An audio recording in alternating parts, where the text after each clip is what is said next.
Channel को like और subscribe करें और बेल आइकन दबाना ना भूलें।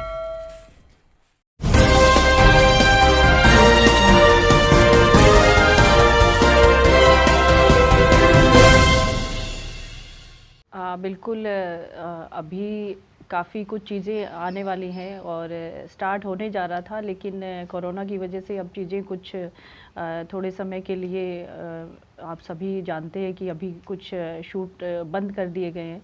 तो वेब शोज़ का भी है, गाने भी है। कल ही मेरा एक गाना रिलीज़ हो रहा है जो हमने पिछले महीने शूट किया था, अफ़ीम करके है। और फ़िल्म का भी है, जुलाई में एक हरियाणवी फ़िल्म भी हम स्टार्ट कर रहे हैं। इस तरह से बहुत सारी चीज़ें हैं जो अभी मैं करने वाली हूँ। और साथ-साथ कि अपना पार्टी के लिए भी काम भी कर रही हूँ, अपनी विधानसभा को भी सँभाल रही हूँ, तो उसके साथ-साथ एक्टिंग से रिलेटेड मेरे जितने काम हैं वो भी जारी हैं। बिल्कुल देखिए, मेरा जो प्रोफ़ेशन है, मैं एक्टिंग लाइन से जुड़ी हूँ बहुत सालों से। तो ये शुरुआत से ही है, दोनों चीज़ें, राजनीति और आर्टिस्ट के नाते काम करना, दोनों चीज़ें मैनेज मैं शुरू से ही करते आ रही हूँ। ये अलग बात है कि मैं कलाकार के नाते कम समय दे पाई, अपना एक्टिंग करियर को ज़्यादा आगे नहीं बढ़ा पाई थी। लेकिन अभी एक सीमित जगह है मेरे पास। पहले ये था कि मैं जब भाजपा मैंने जॉइन किया उस समय राष्ट्रीय स्तर से शुरुआत की और कई स्टेट में काम किया। मेरे पास ज़िम्मेदारी थी, मैं ट्राइबल मोर्चा से प्रभारी चंडीगढ़, पंजाब, हरियाणा की रही और बिहार और झारखंड में, मध्य प्रदेश में काम कर रही थी। उस समय काफ़ी सारी जगहों पे जाना होता था और 10-12 साल काम करने के बाद जब मैं वापस हरियाणा आई और हरियाणा में मैंने अपनी विधानसभा चुनी और इस बार 2019 में मुझे एक विधानसभा दी गई आदमपुर। तो एक सीमित एरिया मुझे दिया गया है और एक सीमित जगह पे काम करते हुए मैं अपने अभिनय क्षेत्र को भी पूरा समय दे सकती हूँ। देखिए कि वहाँ पे बिल्कुल मुख्यमंत्री जी का गढ़ है और भजन लाल जी ने वहाँ अच्छे कार्य भी किए हैं, लोग बड़े प्रभावित रहते हैं उनसे, ज़िक्र भी उनका चलता है। लेकिन उनके जाने के बाद से उस विधानसभा को संभालने वाला कोई है नहीं और जो मौजूदा विधायक वहाँ पे है, कुलदीप जी, सिर्फ भजन लाल जी की वजह से वोट पा रहे हैं, लेकिन वहाँ के लोगों के लिए कामकाज कुछ खास कर नहीं पाए। और हम लोगों ने, जैसे पिछले 5 साल बीजेपी की सरकार रही, तो वहाँ पे पिछले जो हमारे कैंडिडेट थे उन्होंने भी काम किया, काफ़ी काम करवाया वहाँ पे। और अब मेरा भी प्रयास यही रहता है कि वहाँ पे लोगों की जो ज़रूरतें हैं उनको पूरा किया जाए, सरकार से उनके लिए सुविधाएं उपलब्ध हम करवाएं। जितने काम मैं करवा सकती हूँ उनके बीच रहती हूँ, हमेशा उनके सुख दुख में काम आती हूँ। पिछले साल जो कोरोना का समय था, हम हमेशा वहाँ लोगों के बीच मौजूद रहे, ज़रूरतमंदों की मदद की और वही अब कर रही हूँ मैं। वहाँ पे जितनी समस्याएं हैं वो लेके मैं मुख्यमंत्री जी के पास अक्सर आती रहती हूँ और काम भी करवाती हूँ। देखिए, मेरा विचार जो है वो मैं पहले भी सोशल मीडिया के माध्यम से मैं रखती आ रही हूँ, लेकिन हर किसी जब कोई भी संगठन हो, कोई भी संस्था हो, कोई भी काम करती है तो उसमें हर तरह के लोग होते हैं, अच्छे और बुरे। हम लोगों ने हमेशा ये बात रखी कि ये जो आंदोलन है इसमें अच्छे और बुरे दोनों तरह के लोग हैं। किसान आंदोलन बहुत अच्छे ढंग से चल रहा था, लेकिन बुरे लोगों ने भी इसके बीच में एंट्री की और जो आज आप सामने देख रहे हैं, जो मुश्किल आ रही है, महिलाओं के किस्से आप सुन रहे हैं कि ये उनके साथ हुआ, तो ये उसी बात का प्रमाण है जो मैं चीख-चीख के सोशल मीडिया पे कह रही थी कि तफरीक करने वाले लोग बीच में घुसे हुए हैं। लेकिन मेरी आवाज़ को दबा दिया गया, लोगों ने मुझे ट्रोल किया, बहुत बुरी तरह से ट्रोल किया। और लेकिन उसका रिज़ल्ट देखिए ना, आप लोगों के सामने है और इस तरह की घटनाएं हो रही हैं देश में। तो किसान जो है वो कभी ऐसा नहीं कर सकता, मैं आज भी यही बात कहती हूँ। और जो लोग गलत हैं, गंदगी फैलाने वाले लोग हैं, वो इस तरह की घटनाओं को अंजाम देते हैं। तो अगर किसान आंदोलन चल रहा है तो उसमें अच्छे लोग ही शामिल हों और अच्छे लोग ही सामने आके आंदोलन करें। बुरे लोग जो हैं उनको उसका हिस्सा मत बनने दीजिए, किसानों की बदनामी ना हो। देखिए, किसान अपनी बात रखता आ रहा है शुरुआत से, जब आंदोलन शुरुआत हुई उस समय से, और हर किसी को अपनी बात रखने का अधिकार है। लेकिन आज की जो स्थिति है देश की, बहुत ही क्रिटिकल है, बहुत समस्याएं आ रही हैं। मेरे घर में भी, मेरे परिवार में मेरे फूफा ससुर जो हैं उनकी डेथ हुई है, कल ही उनके बेटे की डेथ हो गई कोरोना की वजह से।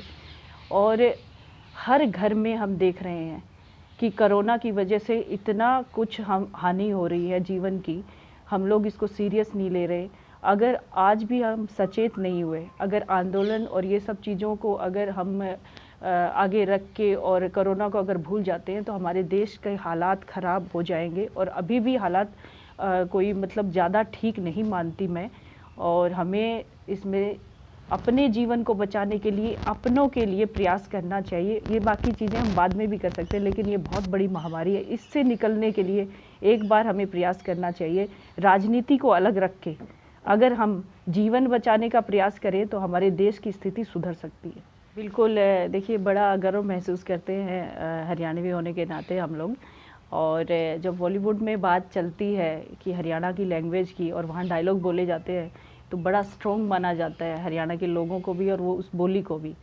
तो वहाँ पे बॉलीवुड में आजकल प्रचलन है बहुत सालों से, पिछले 6-8 साल से हम लोग देख रहे हैं। अच्छी अच्छी फिल्में भी आई, जिस तरह से सुल्तान, दबंग, हरियाणवी बोली को इस्तेमाल किया गया। और कई शोज़, टीवी शोज़ हम देखते हैं जिसमें हरियाणवी बोली को लेके आए हैं सामने। मुझे भी एक स्टार प्लस की सीरियल में एक रोल ऑफ़र हुआ और आगे कई वेब सीरीज़ में भी है हरियाणवी लैंग्वेज का। मैंने बहुत इसमें आगे काम के लिए मीटिंग्स और बातचीत हुई पिछले महीने जब मैं मुंबई थी। तो हरियाणा का बहुत ज़्यादा प्रभाव है हरियाणा की बोली का अभी बॉलीवुड में। और हरियाणा में जब से फिल्म नीति लागू हुई है उस समय से भी बहुत सारे लोग फ़िल्में कर रहे हैं यहाँ पे आगे। और मैं भी एक फ़िल्म कर रही हूँ जुलाई में, जो जुलाई में उसका अगर कोरोना की इस सिचुएशन से हम जल्दी निकल पाए तो जल्दी शूट स्टार्ट हो जाएगा उसका। देखिए मुंबई तो मैं पहले से भी जा रही थी, काम कर रही थी। मेरे लिए कोई ज़्यादा बदलाव मैं नहीं देखती उसमें। पहले कम काम कर रही थी, आज काम के ज़्यादा ऑफ़र्स हैं।